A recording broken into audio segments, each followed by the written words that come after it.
Welcome to the place inside. This is episode number 7, and I'm your host, Laurence Galian.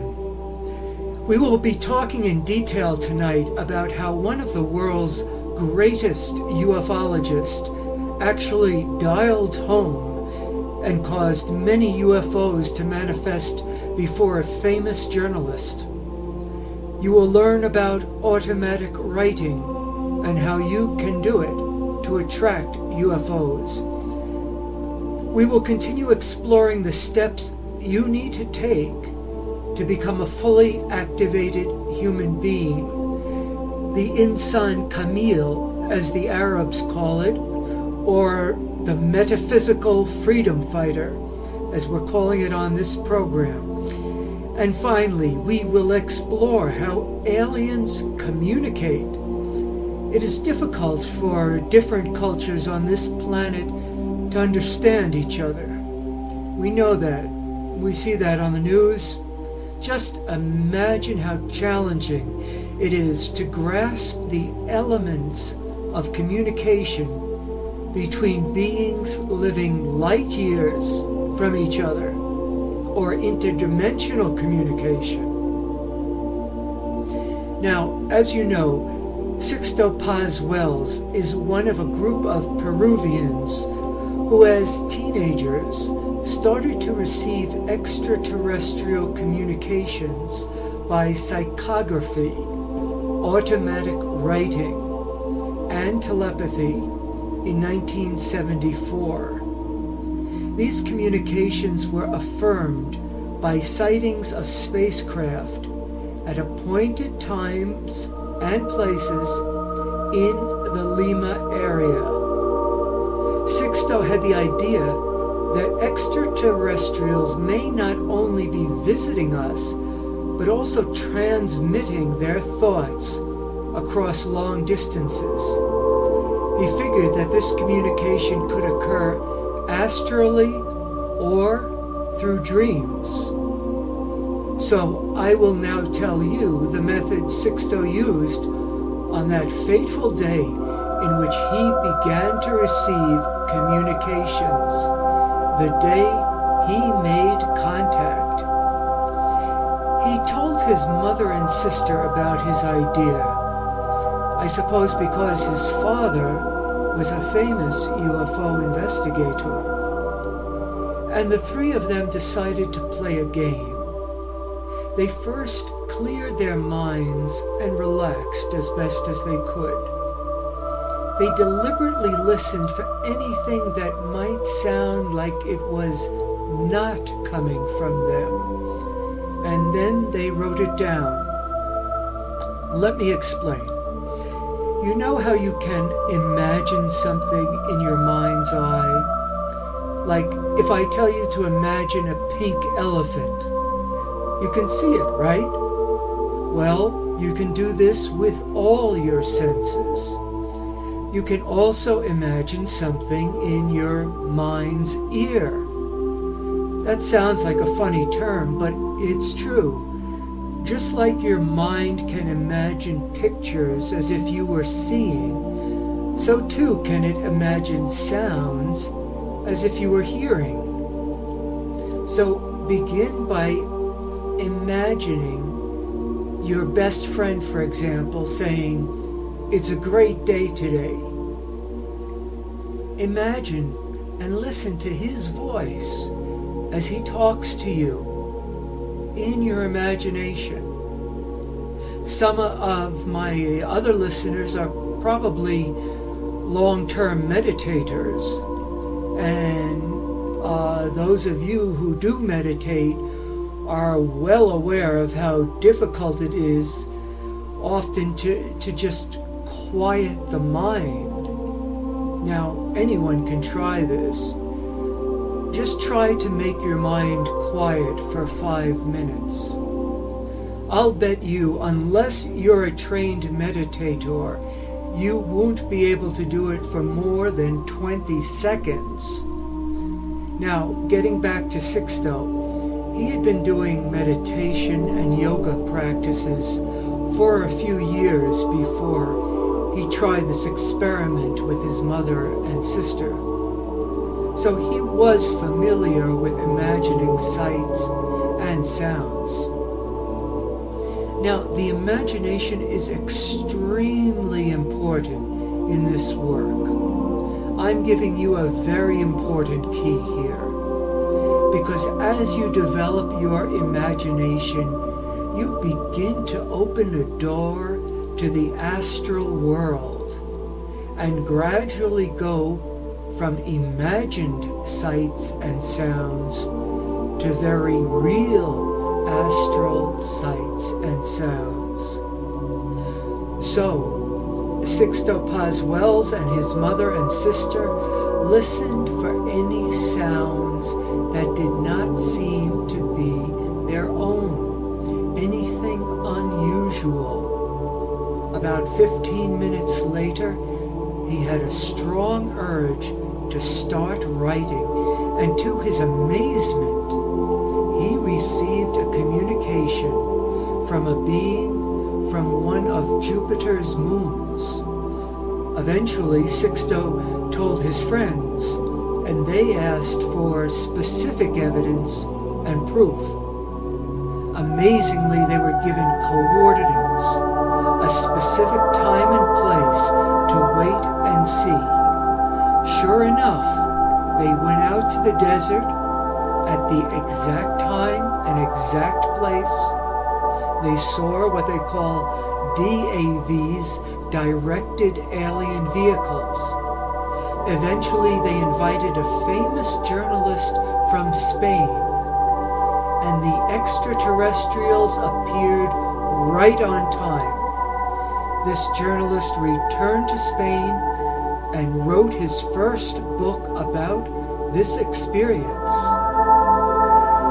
As you can probably tell from the story I just related to you, there is no clear-cut right and wrong way to learn to do automatic writing. And for some people, like Sixto, the automatic writing started flowing on the first day. Other people will need to practice being aware of when you are receiving information that does not sound like your ordinary daily thinking, the ordinary daily sounds and conversations that constantly go on in your mind. If you, like I said, try to quiet your mind, you will hear all sorts of voices, the voices of your friends, the voices of your parents, all conversations, all different conversations going on. There is an even more intense form of automatic writing. Oh, by the way, you can do automatic writing with a computer keyboard, or pen, or pencil, whatever is most comfortable for you. Now, this more intense form consists of just writing or typing at a fast speed, a very fast speed, without giving any thought to what you are doing. It is best if you are in a relaxed state, but for some people this is not necessary. You might want to get a timer with a bell of some sort. Ask yourself a question and then give yourself a certain amount of time, a certain amount of seconds to answer the question. What is very important is not to analyze what you are writing or typing while you are doing it. Get into the rhythm of writing away or typing away without any thought whatsoever. Do not judge yourself. Do not judge what you're writing. Don't even think about it. Do this in a place in which you will have total and complete privacy, so that you will feel free to write whatever crazy idea comes to you.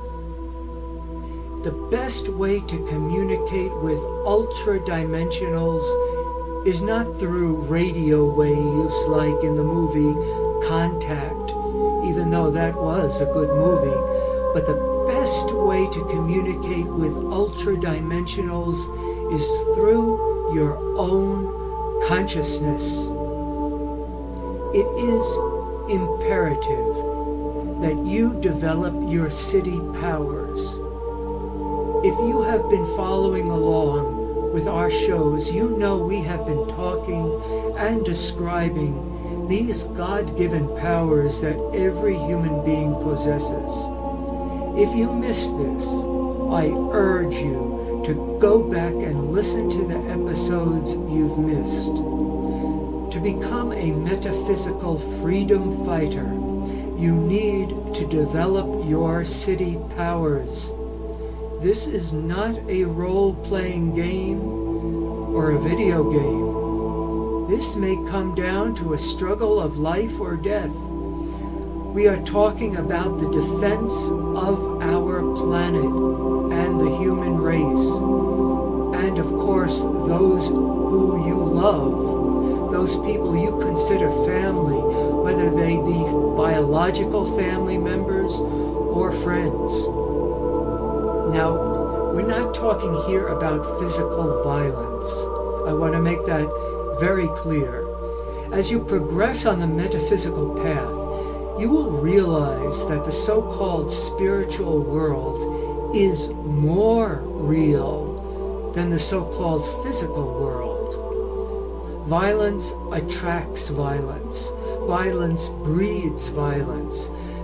Jesus said those who live by the sword die by the sword.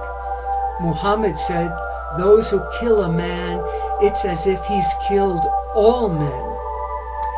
Richard Sauder writes, quote, "Don't physically fight them. No, don't do that.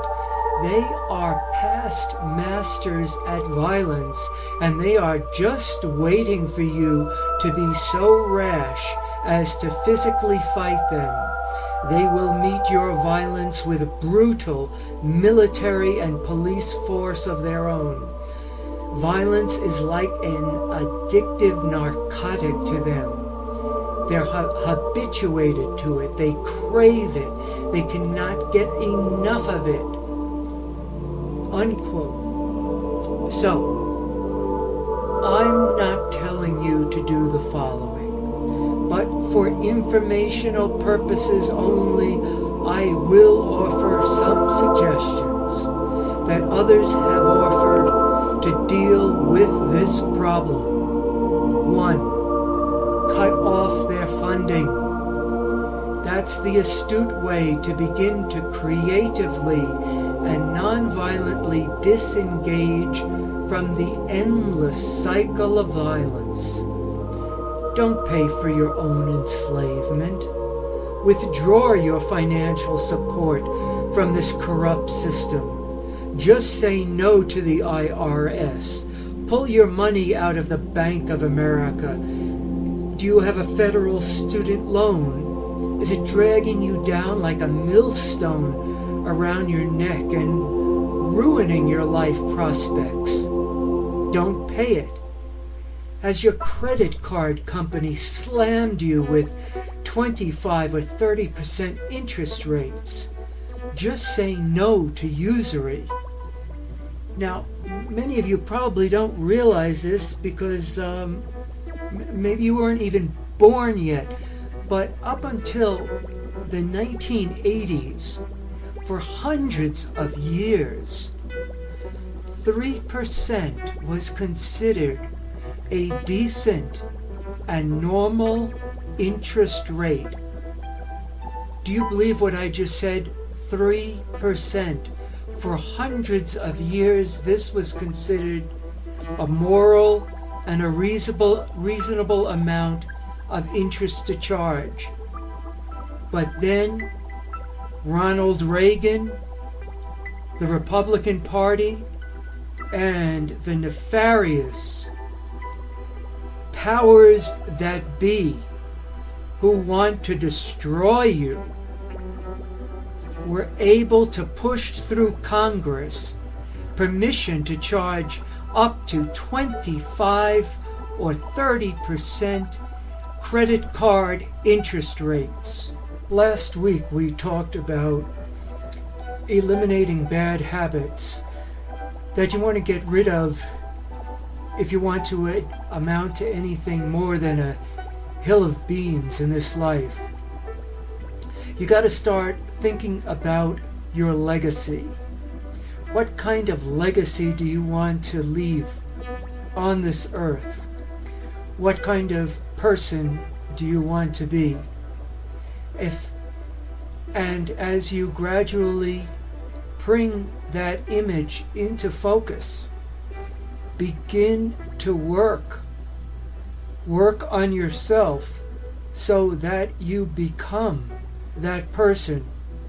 No one is going to show up at your front door and do that for you.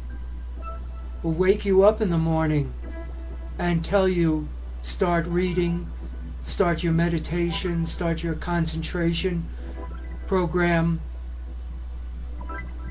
But you do have me and the place inside, and I'm here to help you. Tonight, in our episode tonight, we're going to work on character traits that you want to develop. So, first, if you wish to attain, practice honesty in all areas of your life. Start with being honest with yourself. Laying aside self-deception is a priority. Okay? Stop deceiving yourself. Be honest with yourself. Second, if you wish to become, practice truth in action to the best of your ability in every field of endeavor. And third, if you wish to achieve, practice decision making and avoid the frustration which arises from procrastination. Now, those are the three most powerful qualities that you can develop in yourself. But there are more. Work with memory training, okay? Throw out that grocery list.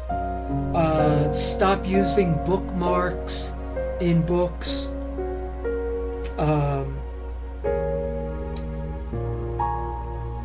Try to remember the page number that you were last on. And go to the library. Get books out on memory training. It's very, very important. Next is sharpening your powers of perception. Very, very powerful. If your powers of perception are dull, or if they're lying dormant through disuse, remember, they are the skills which can be intensified by practice, and they truly can. You will be amazed if you practice your powers of perception. You will be able to walk into a room and instantly tell how many people are in the room, what color clothing they are wearing, who is looking friendly, who is looking dangerous. It's just an amazing amount of information you will be able to glean, but you must practice this, and we will go more into this in depth because it is so important. Now, going on, harness your imagination. Now, this is one of the most important tools that anyone who seeks to become sensitive, anyone who seeks to become psychic, anyone who seeks to become a metaphysical freedom fighter.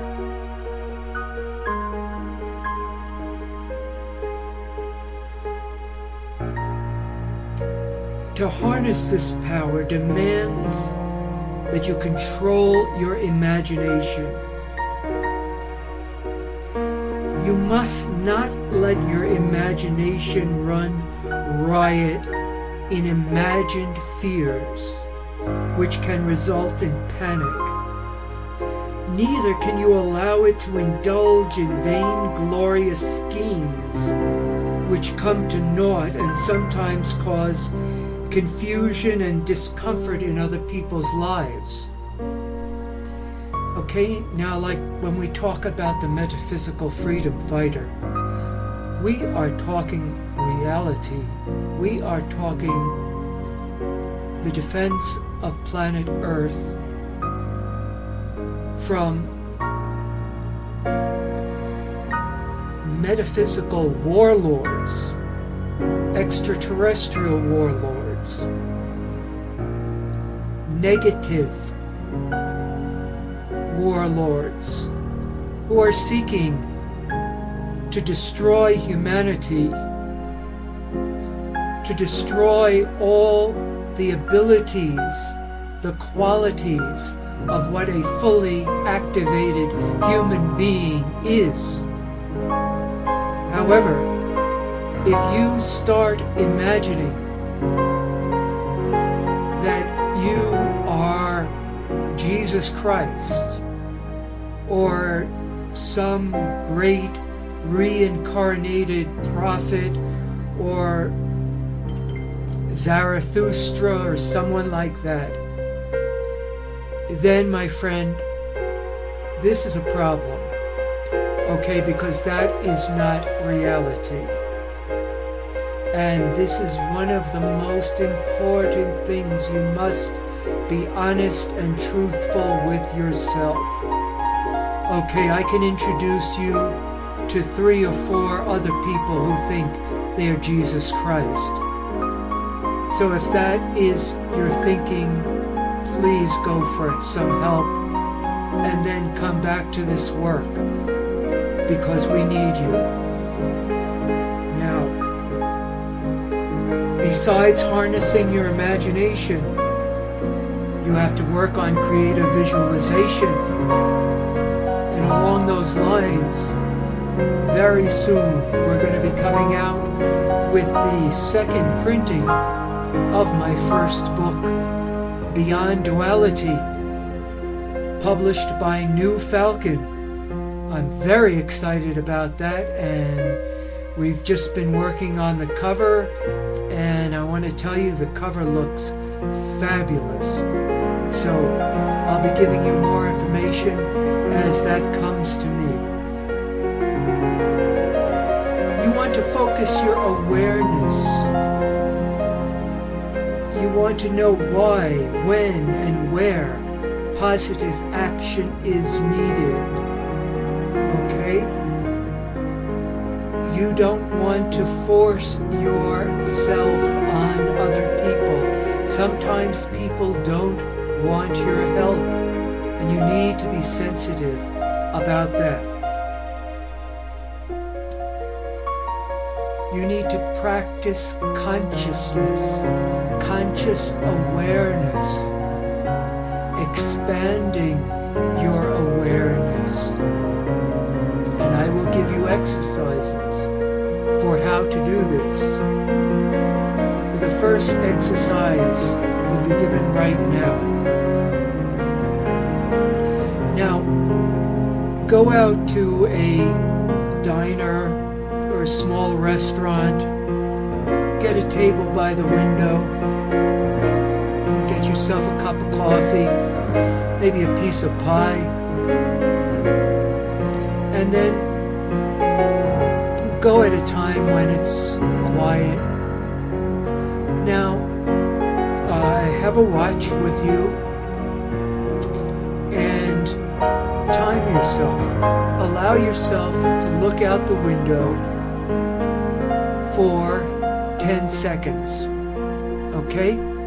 So you look out the window for 10 seconds and try to remember everything that you're seeing in those 10 seconds. Alright? And then when the 10 seconds are up, close your eyes.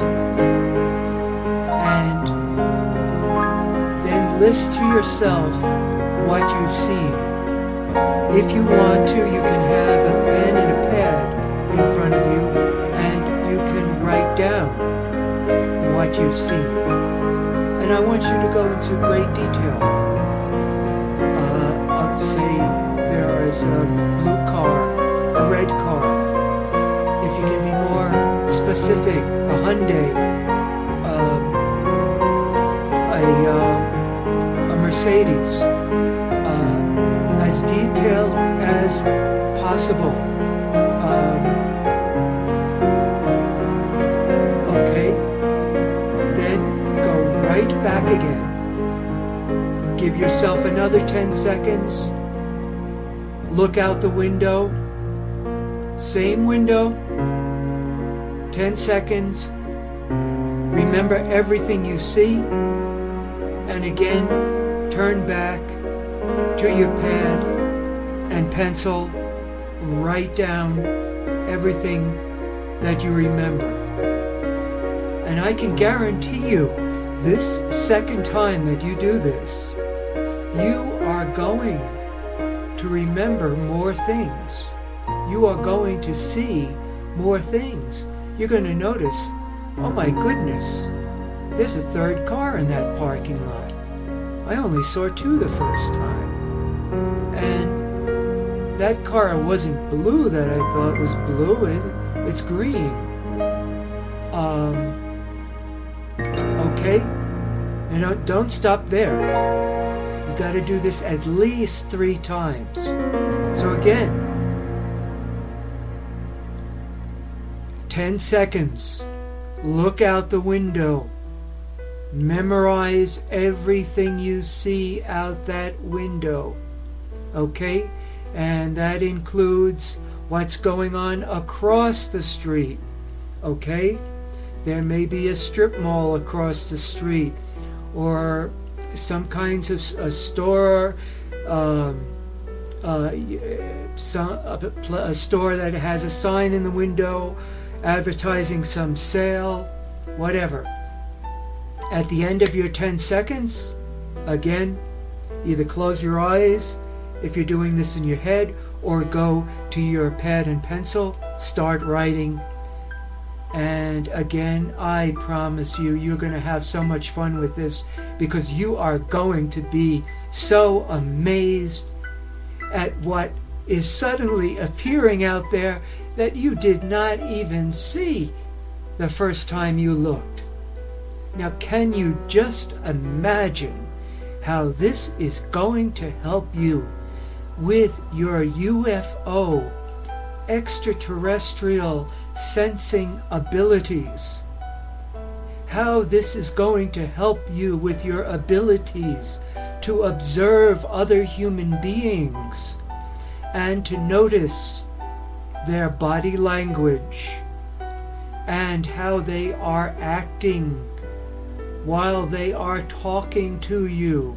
While they're talking to you, you will be able to notice what their body is doing, what their body is really saying, the real truth about what they're saying. So, start practicing this right away. I want you to do this every day now, because this is a kind of muscle that you must exercise every day. If you stop exercising, you're going to start to get weak and gradually lose this ability. However, if you do practice every day, the amount of ability of perception that you are going to develop will literally blow your mind. Human beings are very ancient. A wise man once told me when I was very young, Laurence, humanity is very ancient. He was right. Humanity is not 30,000 years old, as some scientists tell us, or even 100,000 years old, as some more bolder alternative history researchers tell us. Humanity is actually 10 million years old. There's a great book by Michael Cremo that goes into this. It's called Forbidden Archaeology. This book is phenomenal, with a stunning amount of evidence of objects made millions of years ago. I call the subject Ancient Humanity or First People. If you go to my YouTube homepage, my username on YouTube is Gargeniture. That's spelled Gargeniture,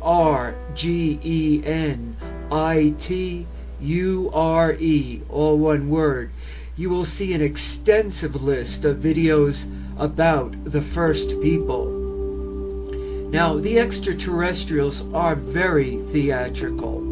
They communicate frequently through a kind of theatrical experience. There is a teacher in Europe. It's very, very difficult to get into one of his workshops. You have to sign up and wait for several years. And all sorts of people are taking his workshop.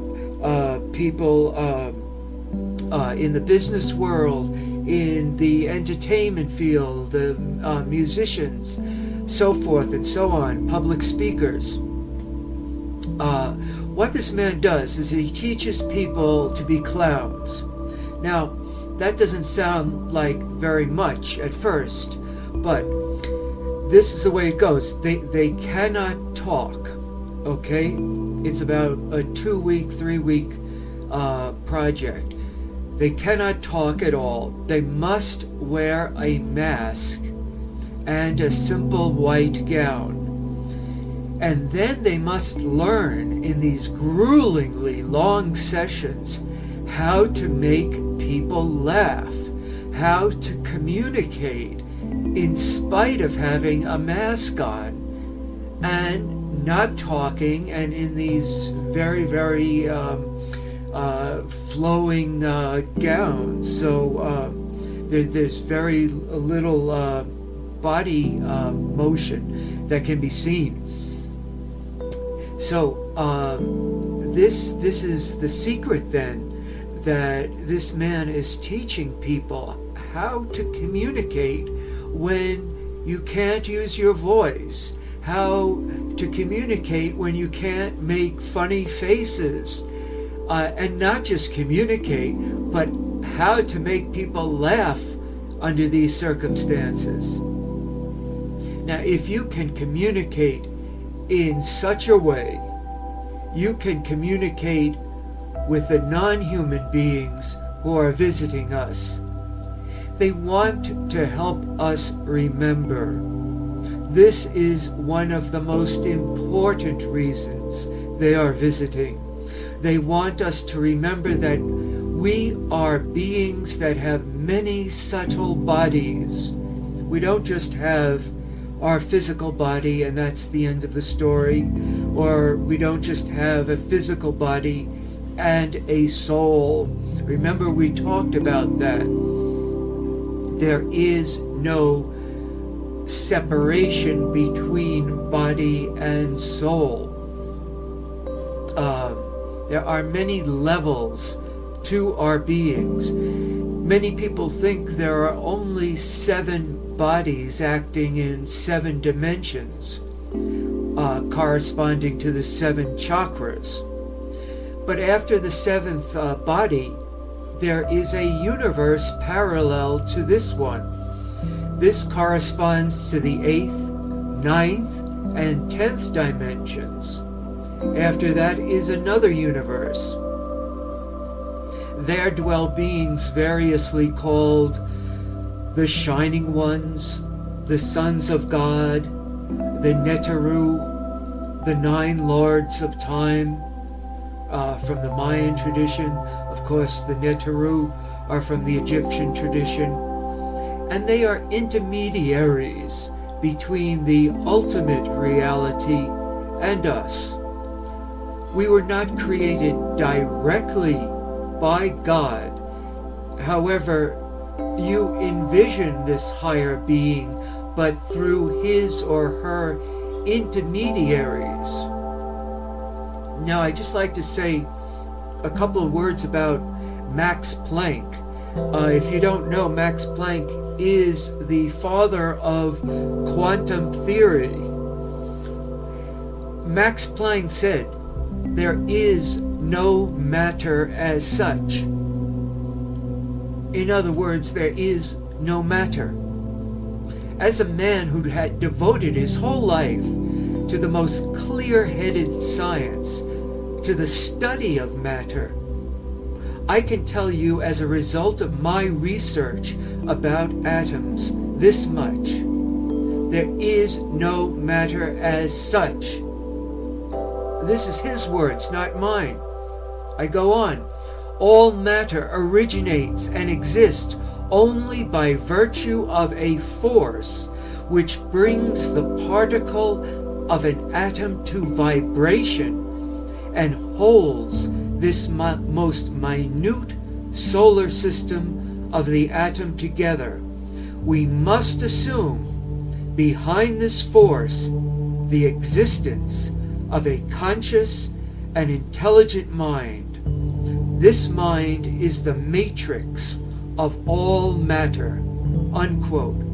So that was said by Max Planck, the great scientist, the founder of quantum theory. Max Planck is telling us that consciousness is the most powerful force in the universe. But the US military is shooting at ultra-dimensionals with guns and lasers. They're sending up their fighter jets to try to shoot down UFOs. Mind force, the collective force, an intention made on a mass scale, can powerfully stop the military from attacking beneficial UFOs and can effectively deter evil-intentioned UFOs. So, this ends our transmission for tonight. We are those who are standing up, wide awake, conscious, and who are saying no to this madness in the world today that people are calling normalcy. We are saying no to the evil people are calling good. We are saying no to anyone who seeks to take away our sovereign rights as human beings. Here is the way of the complete human being in all his or her majesty. We will be in touch soon.